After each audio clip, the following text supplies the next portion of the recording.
हमारे बीच आदरणीय श्री जय भगवान अग्रवाल जी, जो कि 20 साल दिल्ली के अंदर एमएलए के पद पर जनता के बीच में उन्होंने सेवा करी है और 5 साल प्रति उपनेता विपक्ष के तौर पे भी विधानसभा, दिल्ली विधानसभा में जनता की सेवा करी है और पिछले 50 वर्षों से मतलब ये लगभग दिल्ली की जनता में कार्यरत रहे हैं। 42 वर्ष इनको हो गए हैं लगातार।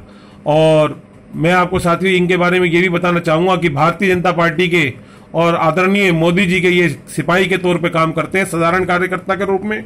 आज हम इनके बारे में, मोदी जी के बारे में कुछ बातें शेयर करना चाहेंगे, जानकारी हासिल करना चाहेंगे आपके बीच में। पहला सवाल, आदरणीय श्री जय भगवान जी, हम आपसे ये पूछना चाहते हैं कि 2014 में हमारे देश के प्रधानमंत्री के रूप में शपथ ली थी हमारे श्री नरेंद्र दामोदर दास मोदी जी ने, इनके बारे में कोई खास विशेष बात बताएं।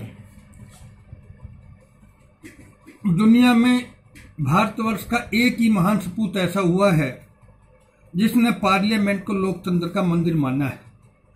न जाने सारी दुनिया में कितने प्रधानमंत्री हुई हैं, मगर नरेंद्र मोदी जी के अलावा एक भी प्रधानमंत्री ऐसा नहीं है जिसने पार्लियामेंट को लोकतंत्र का मंदिर माना हो।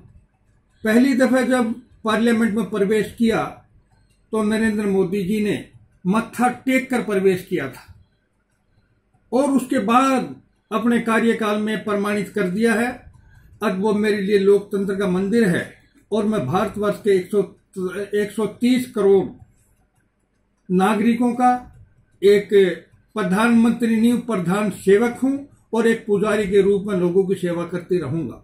उनके जीवन की एक और भी बहुत अच्छी घटना है प्रधानमंत्री बनने के बाद की। 2014 में जब प्रधानमंत्री बने थे तो उन्होंने गंगा मां का पूजन किया था। आर्थिक मैं ये कहूंगा कि उसके पीछे एक ही सोच थी कि मैं गंगा जल की तरह निर्मल, पवित्र और शीतल रहूंगा।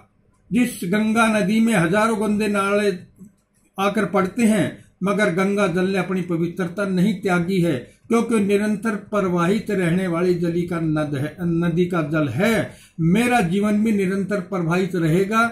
मैं अथक होकर निरंतर लगा रहूंगा।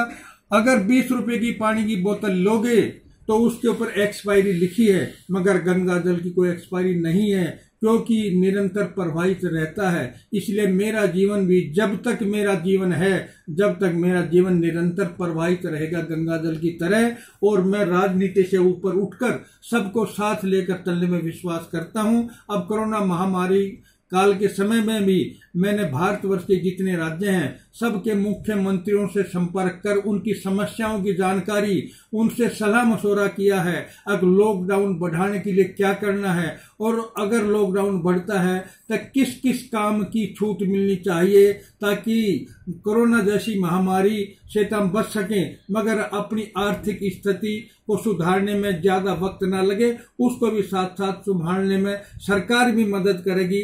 और मेरे जितने भी मुख्यमंत्री सलाह देंगे उनके आधार पर जिस प्रकार के सुधारों की आवश्यकता, जिस प्रकार के सुझावों की आवश्यकता, जो भी संभव होंगे, निश्चित रूप से विचार किया जाएगा।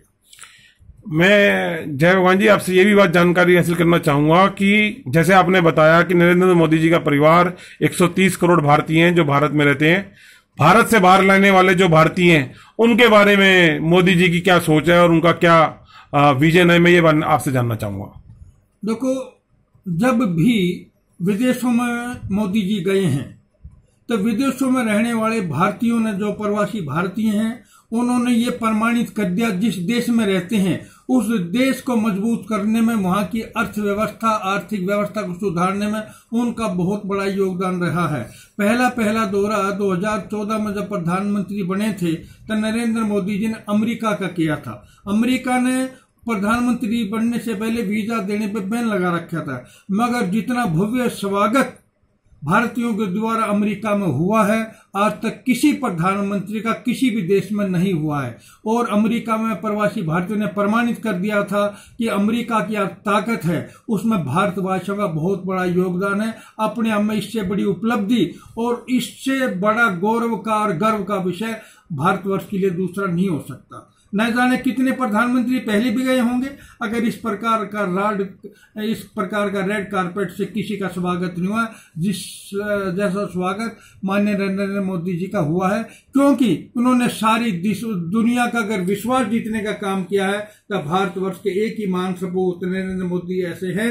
अब हिंदुस्तान का प्रधानमंत्री बनने के बाद सारी दुनिया को अपने विश्वास में ले लिया है। आज कोई भी दुनिया का ऐसा कंट्री नहीं है जो मोदी जी की बुराई करता हो। अगर बुराई करता है तो पाकिस्तान जैसा जो आतंकवाद में विश्वास रखता है, जो अच्छे कर्म में विश्वास नहीं करता, केवल ऐसा एक ही मुल्क है पाकिस्तान। इसके अलावा सारी दुनिया आज मोदी के गुणगान कर रही है, क्योंकि सीमित साधनों से असीमित विकास किसी ने करके दिखाया है। और सीमित आर्थिक स्थिति से अगर सबसे ज्यादा आर्थिक स्थिति मजबूत करने में कोई कामयाब हुआ है तो भारतवर्ष का प्रधान सपूत, भारतवर्ष का प्रधान सेवक नरेंद्र मोदी जी कामयाब हुए हैं। क्योंकि उनका ध्येय एक है, न अपने लिए करना है, न परिवार के लिए करना है, न अपनी पार्टी के लिए करना है। जो कुछ करना समाज और राष्ट्र के लिए करना है, जिसके लिए उन्होंने सारी दुनिया में अपने विश्वास की छाप छोड़ी।